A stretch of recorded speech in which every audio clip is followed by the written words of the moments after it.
studio with Chief Jason Gauthier, who has some more exciting news to share about developments for his First Nation.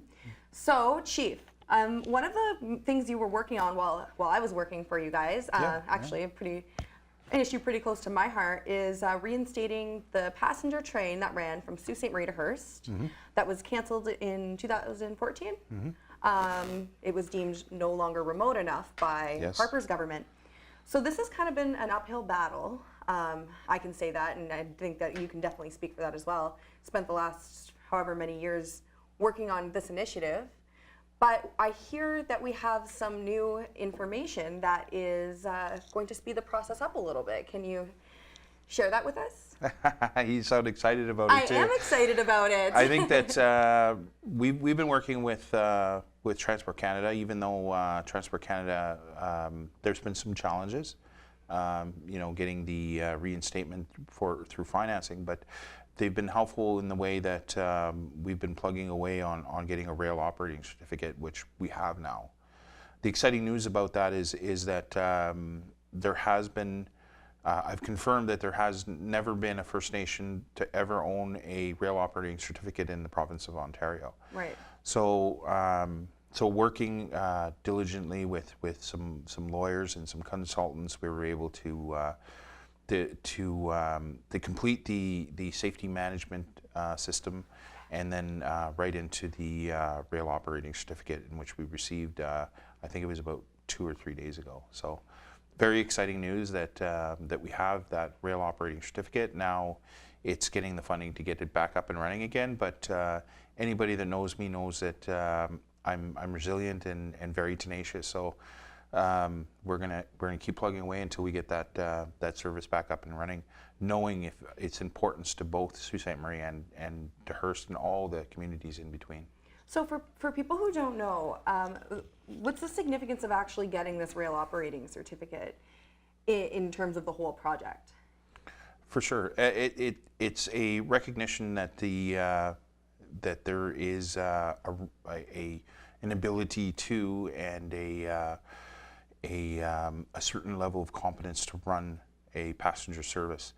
I think that that recognition through Transport Canada is very important. It's essentially their permission for you to do it.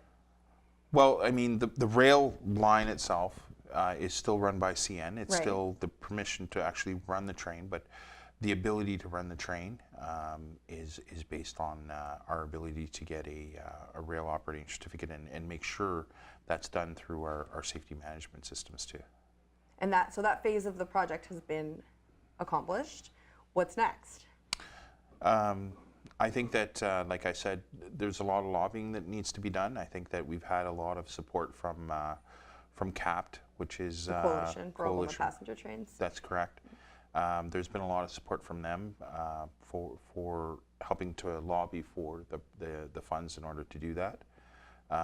And we've had several other organizations that have been very supportive in getting this rail initiative happening again.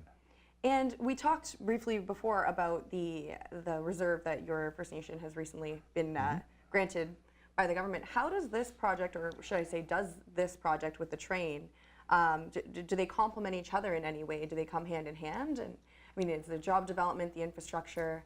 Absolutely. I think that everything that we do is somehow related to everything else. I think that the rail runs through the traditional territory of Missanabie Cree and other First Nations. But that's one of the reasons why we took on the initiative, is access to traditional territory and traditional lands.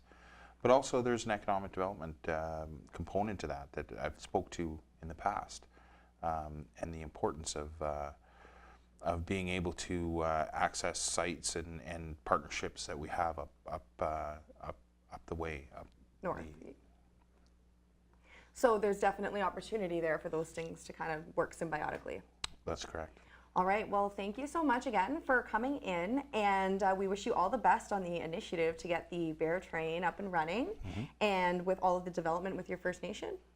Absolutely, and I think that who knows, I might be back with new things. Like I said, we're very ambitious, and we have a lot of things in the fire, and as new developments happen, we'll come back and let you know. That's great, and we look forward to following along with Chief Jason Gauthier's updates and exciting ventures with the Missanabie Cree First Nation.